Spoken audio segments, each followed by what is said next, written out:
So, Mark, we talked at your beginnings on the race course. Now, your career sort of did take off full time in gambling, but casinos.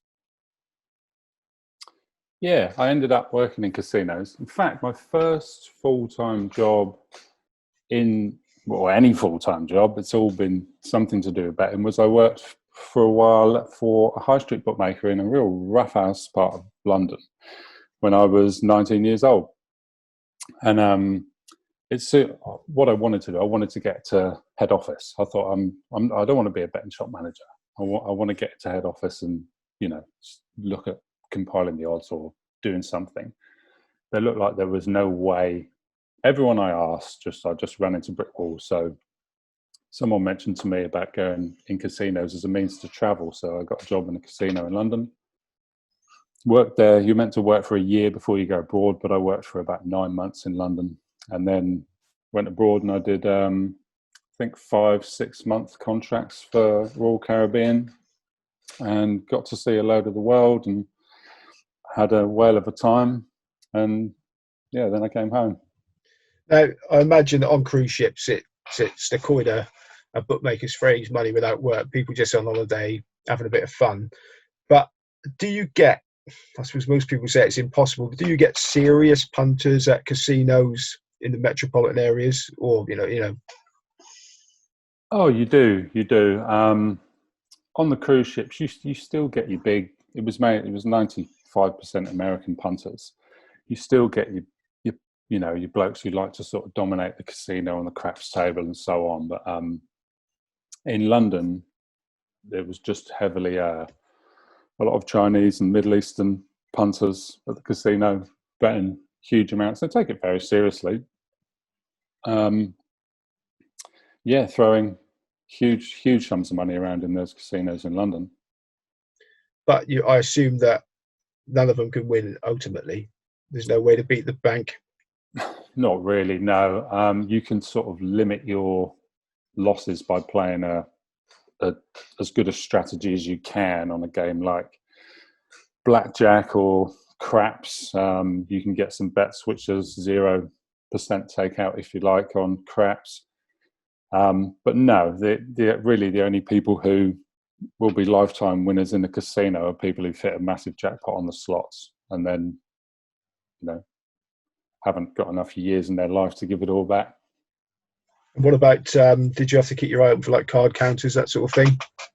You did a bit in London, yeah. They just used to say to you that if it looks like someone's counting cards, they just used to try and distract them basically and just start talking to them and try and upset the count. But I never really, I never came across anything really like that, and certainly not that I noticed. And were there any characters that used to frequent your casinos that were akin to those on a racecourse? Yeah, there were not as colourful as the racecourse characters, but there used to be some good ones. There was an old guy in one of the casinos in London in Bayswater, the Golden Horseshoe, called Mr. Lee, and he was a real character. He was a bit of a money lender, I think. But I remember one day walking down Bayswater High Street, Queensway, to go to work, and I looked across at the big restaurant opposite the casino, and it was covered in flowers. There's bunches of flowers everywhere, and it was called Mr. Lee. I was like, oh wow, I wonder if that's Mr. Lee. So I saw, Mr. Lee came in 3 o'clock in the afternoon. We always did.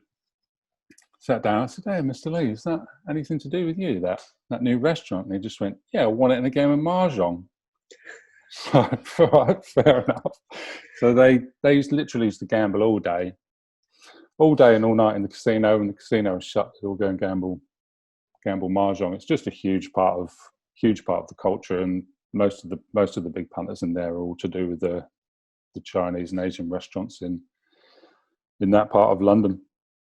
And the cruise ships were that much different because it's mostly Americans. Mostly Americans and just people out for a good time, really. I think the things I learned really on the cruise ships was, I think there was about 1,500 or 2,000 staff in one of the ships I worked on. And there was 60 odd different nationalities. So you soon I soon learnt that everyone's the same. Everyone laughs at the same things.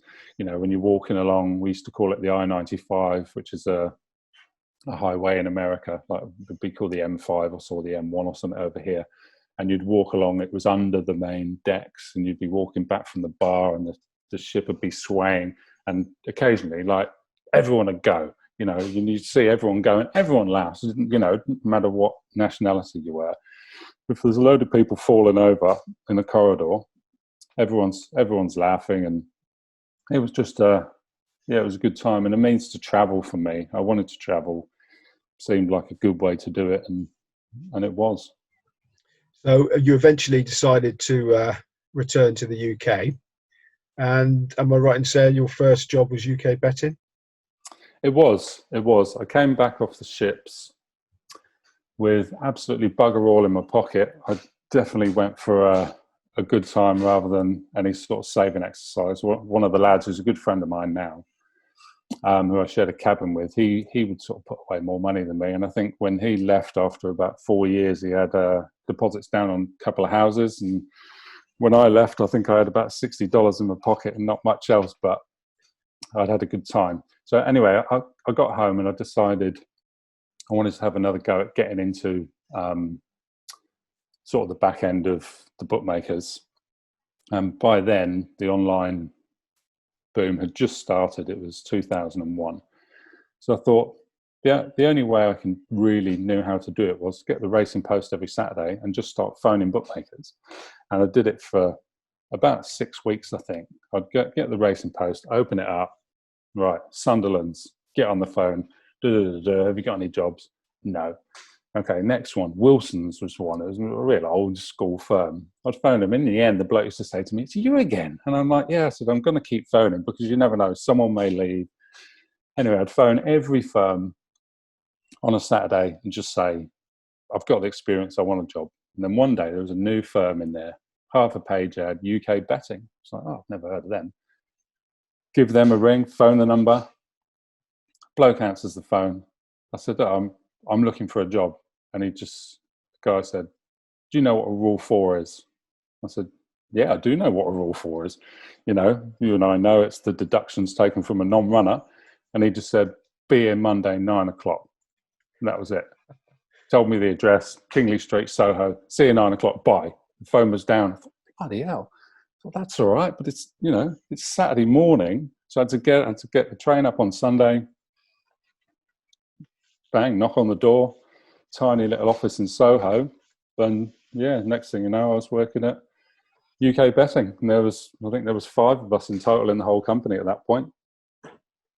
So that was they were totally online, or did they take phone calls as well? No, it was completely online. So one of the things with the online betting was all of a sudden it became totally blatantly obvious to you who was beating you and who wasn't. Were you surprised or not how many shrewd punters there were out there actually getting a nice few quid at it? I was very surprised.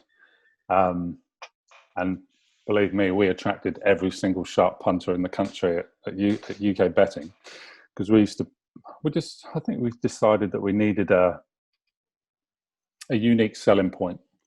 So we said what we'd do, we'll price up every race, every day, the night before. So before we left at 5 o'clock in the evening, and it was the sort of thing, you would go home, like things would basically shut down at 5 o'clock. It was the start of the online thing. We'd even go out for lunch on a Friday sometimes and close the whole business down. No one could make a deposit. No one could make a withdrawal.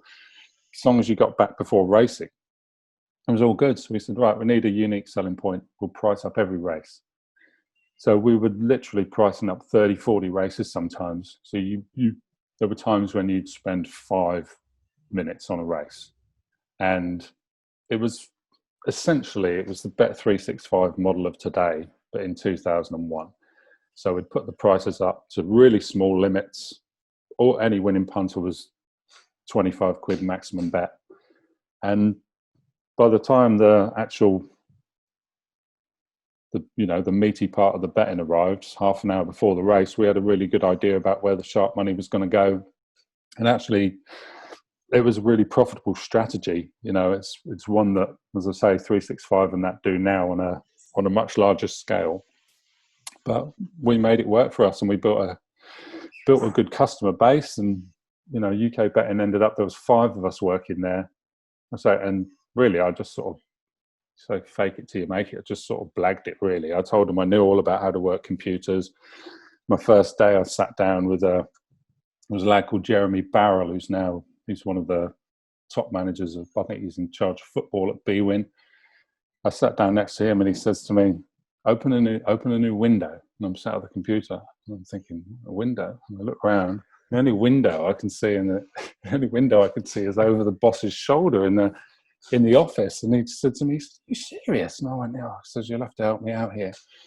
So, give us a chance. And fair play, he helped me through, and you sort of muddle through, and that was the way it was done. But by the time I left UK betting, there was hundreds of staff, and we took over Total Bet and Sport All and Sport in Life, and we had an American owner, Eric Semmel, who went round and bought the Sport in Life for £1 and snapped up all these boom and bust online things, and they ended up floating on the stock exchange, and it was a really successful business. And in the end, I think they sold out to Sky Bet, I think.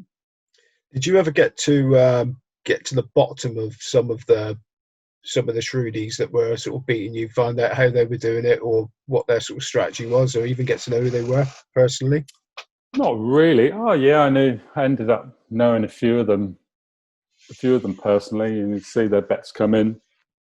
But no, never really got into that sort of reverse engineering thing of sort of, I don't know, guess studying their bets to a huge extent. Would following them in be a part of your daily routine? Following them in was definitely a part of the daily routine back then, yeah. It was just, yeah, everyone sort of did it. Everyone had their good marks, and that was all part of the game, yeah. So why did you leave in the end? I left in the end. I think Eric, who owned the place, he was a little American, big dog we used to call him. He wasn't a dog and he wasn't big, but he thought he knew everything. And he was just driving me mad. He'd come and sit in the trade room, and we might have laid one down the book from 8-1 down to 6-4. We're trying to lay more at 6-4 to sort of average it out and actually do a bit of bookmaking, and he's screaming at us to back it all back at 6-4, and it just got a bit much. And I in the end, an Aussie firm set up, funnily enough. Centrebet came over with a super odds arm, which was going to be their UK business, and they came in all guns blazing. I remember, I think it was York was their first meeting, and they decided to come over and just put up their own prices. So they went 16-1, which was, I think it was 16-1, which was 7-2 best price in the Pricewise box on their advert, and they went 7-2 something which was 13-8. Anyway, everyone was on. They both won. And then next week they just did the same. So I thought, I quite liked I liked their intent, even if it was a bit naive. So I wrote to the owner of Centrebet, Con Cafetaris, who's a legendary bookmaker over here. I didn't know that at the time, and just said, I like what you're doing, blah blah blah, but you can't do it. You can't do it. You're going to have to get wise about how it works over here. You're going to have to get a couple of tissues, and if the two tissues say that it's 11-2, then you maybe want to be going 13-2 or 7, but you don't want to be going 14-1 because you're just sort of going to get your trousers taken down. And they made me a good offer to go and be their sort of racing manager. So I took that job, and I was there for a little while. Not long. I was there for about a year before I left to go to the Jockey Club.